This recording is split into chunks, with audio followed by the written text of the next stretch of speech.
Kalau sekarang masih terasa sulit, belum tentu besok masih sulit. Kalau pekan ini masih terasa belum bisa, belum tentu bulan depan kita masih belum bisa. Jadi install di dalam diri kita itu semangat bahwa setiap orang berhak untuk sukses, berhak untuk mendapatkan anugerah Allah SWT bernama kesuksesan, kecuali satu. Siapa? Orang malas. Yang ketiga, bahwa apapun materi pelajaran kita di pondok, maka cintailah dia. Karena pelajaran itu akan memberi apa yang dia miliki kepada kita, sejauh mana kita mencintainya. Kalian ingin nggak disayang sama orang tua? Ingin nggak? Ingin. Ingin disayang sama ustadz? Ingin. Ingin disayang sama teman-teman? Ingin. Kira-kira kalian disayang nggak sama mereka kalau kalian tidak memberikan rasa penghormatan, rasa kasih sayang atau sesuatu yang membuat mereka senang? Tentunya tidak. Iya. Maka ketika kalian ingin memahami satu materi pelajaran, cintailah. Itu al-miftahul awal, kunci yang pertama. Dan jadikan semua pelajaran itu di dalam benak jiwa pikiran kalian adalah penting. Semua pelajaran adalah Penting. Kalau di dalam Islam, Rasulullah SAW menyebutkan tadi ihris halaman, bersungguh-sungguhlah terhadap sesuatu yang bermanfaat bagi kita. Sehingga kalau kita lihat ulama-ulama kita dahulu, maka hampir semua ulama-ulama kita itu memiliki satu tipikal yang sama, satu karakter yang sama, satu cetakan yang sama, yaitu apa yang disebut dengan spesialis generalis. Apa? Spesialis generalis. Spesialis generalis. Mereka punya satu spesialisasi ilmu, tapi tidak buta di dalam ilmu-ilmu yang lain.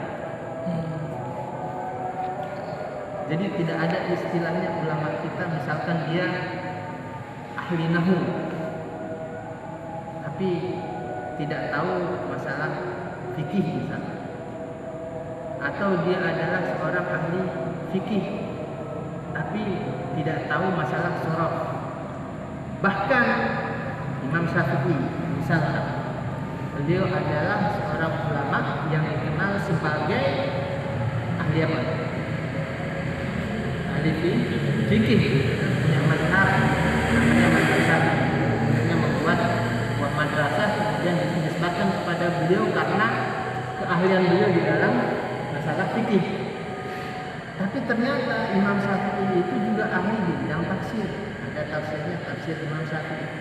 Beliau juga ahli di bidang hadis, dibuktikan dan karya beliau berupa musnad Imam Syafi'i. Dan ternyata beliau juga jago di bidang sastra. Ada karya beliau diwan Imam Syafi'i. Artinya bahwa ulama-ulama kita dahulu, selain mereka memiliki spesialisasi tertentu yang itu merupakan simbol kepakaran beliau, mereka juga memiliki kemapanan ilmu di dalam bidang yang lain. Nah, begitulah seharusnya generasi muslim. Di dalam satu bakat yang menjadi passion mereka, yang menjadi kecenderungan mereka, mereka paham. Misalkan dia suka komputer, maka dia akan menjadi rujukan komputer oleh teman-temannya yang lain. Dia suka main bola, maka dia akan menjadi orang yang dikedepankan di dalam pertandingan sepak bola. Dia suka bahasa Inggris, maka dia akan menjadi rujukan di dalam bahasa Inggris. Tapi di sisi lain dia juga mengerti, dia juga paham ilmu-ilmu yang standar yang lain. Matematika dia tidak terlalu lambat. Bahasa Arab dia juga memiliki kemampuan yang standar dan seterusnya. Nah, itu yang akan kita lakukan di pesantren. Pesantren kita mendapatkan banyak sekali ilmu. Pada akhirnya nanti ilmu-ilmu yang kita pelajari itu yang akan membentuk kita sebagai seorang profesional di bidang tertentu.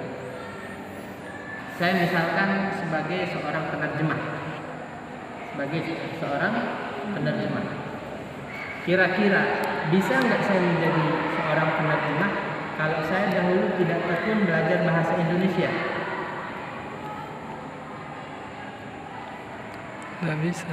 Bisa kita tanyakan ke tuan guru kita. Orang-orang yang sekolah sampai S1, S2, S3 di Saudi atau di Mesir di Timur Tengah, kalau dia tidak banyak membaca bahasa Indonesia, tidak rajin menulis, tidak tahu tata cara menulis yang baik dan benar di dalam bahasa Indonesia, akan kesusahan mereka ketika menerjemahkan teks Arab ke Indonesia. Oke, betul, mereka paham apa yang dimaksud di dalam kitab itu, tapi untuk mengalih bahasakan, untuk membuat orang lain paham, itu agak membutuhkan waktu untuk belajar agar lebih terampil. Apalagi kemudian jika pemahaman itu dituangkan dalam bentuk tulisan. Oleh sebab itu, saya katakan tadi, apa yang kita pelajari saat sanawiyah, bahasa Indonesia, tentang sinonim, kemudian tata cara menulis, titik koma, kemudian tanda petik dan lain sebagainya, itu ternyata nanti kita akan butuhkan ketika saat ini saya kemudian menjadi seorang penerjemah. Begitu juga matematika. Ketika kita tekuni matematika di kelas 1, kelas 2, SD bahkan, sanawiyah. Nanti ketika Allah Subhanahu wa taala jadikan kita seorang ulama, mustahil kita akan mampu menghitung hitungan faraid kalau kita tidak memiliki kemampuan dasar di dalam ilmu matematika. Begitu juga tentang zakat dan lain sebagainya. Oleh sebab itu kalau di Masjidil Haram ada namanya Ma'hadil Haram Al-Makki. Anak saya kelas 1 Ma'had Al-Haram Al-Makki. Setingkat SMP. Jadi salah satu materi wajib mereka di situ adalah belajar matematika. Dan matematikanya itu adalah matematika yang sangat standar yang terkait dengan bagaimana nanti mereka bisa memecahkan masalah faraid atau zakat. Tidak lebih dari itu. Ada pelajaran sinus, kosinus, tangen, kalkulus dan lain sebagainya. Hatta mereka berada di jenjang SMA. Nanti diulang lagi, dimantapkan pecahan, kemudian perkalian, pembagian, pengurangan, dan itu adalah sesuatu yang inti yang harus dikuasai. Sehingga ketika menguasai bidang itu akan memudahkan mereka nanti di dalam materi-materi yang lain. Intinya, sejauh mana kesungguhan kita di dalam mempelajari masing-masing cabang ilmu itu, nanti ilmu-ilmu yang kita pelajari itu akan saling kait-mengait, membentuk diri kita menjadi seseorang yang mendapatkan taufik dari Allah Subhanahu wa taala menjadi profesional di bidang tertentu. Sekali lagi, apapun pelajaran kita di pondok, mestilah kita cintai. Mestilah kita berikan haknya untuk kita hormati, untuk kita berikan rasa cinta kita, dan dengan itu pelajaran tersebut itu akan mudah kita pahami, akan mudah masuk ke dalam diri kita, dan insya Allah akan mudah kita aplikasikan di dalam kehidupan. Jadi sekalian, kita belajar di pondok bukan semata-mata kita akan jadi ustaz, bukan semata-mata kita akan jadi pimpinan pondok pesantren, bukan hanya karena kita ingin menjadi seorang tuan guru atau kiai, tapi apa yang kita pelajari di pondok, baik itu bersifat kognitif, ilmu yang kita hafalkan tersebut, atau pendidikan tentang kemandirian, tentang kejujuran, tentang integritas, tentang kerjasama, tentang hidup bersama di pondok itu akan sangat kita butuhkan nanti ketika kita berada di luar sana. Hari ini alumni pesantren sudah banyak di gedung MPR DPR Republik Indonesia. Bahkan yang jadi presiden juga ada, yang jadi wakil presiden juga ada, yang jadi menteri banyak, yang jadi ilmuwan banyak, yang jadi dokter banyak. Artinya anak-anak pesantren itu adalah anak-anak yang telah mengisi berbagai posisi-posisi strategis di negara Kesatuan Republik Indonesia dengan satu cetakan yang sama, yaitu keimanan dan ketakwaan, kesadaran agama yang baik, sehingga negara ini kita harapkan menjadi negara yang baldatun thayyibatun wa rabbun ghafur. Sekali lagi, kalau nanti anak-anak seusia kalian yang kelas 1 SMP hari ini jadi pejabat, tapi mereka tidak pernah terdidik dengan didikan agama, sementara mereka pandai ngomong, mereka lah yang akan memimpin, ya enggak? Karena dia pandai ngomong, didengar sama orang. Sementara kalau anak pesantren hanya taunya wudhu, sholat jenazah, maka dia hanya di kampung saja. Tapi kalau kita ikuti pendidikan pesantren, kita diajar orasi, kita diajar hadarah istilahnya. Kita diajar ngomong di hadapan publik, kita diajar membangun tim, kita diajar kemandirian. Itu akan menjadi bekal kita nanti yang bisa kita kembangkan di kemudian hari. Maka sekali lagi pesan Ustadz, apapun jenis kegiatan, cintailah dia. Atau kalau bahasa akademisnya, saya dapatkan dulu nasihat ini dari salah seorang murabbi pendidik bernama Ustadz Mu'tamin Ula rahimahullah rahmatan wasi'ah.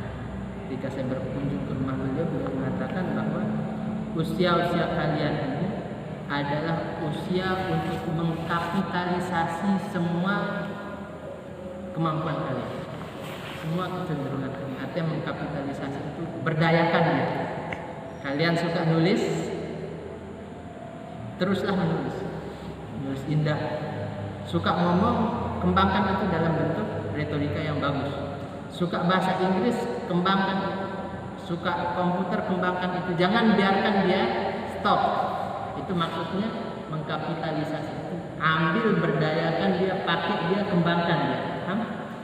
Jadi usia kalian kelas 1, kelas 2, usia-usia remaja seperti ini, coba pikir-pikir.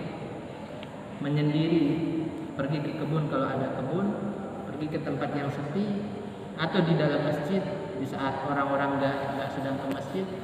Renungkan, kalian ini nyocoknya jadi apa?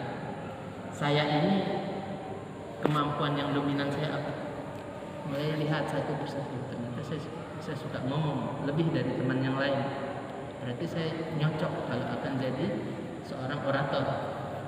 Maka muhadarah itu adalah panggung saya.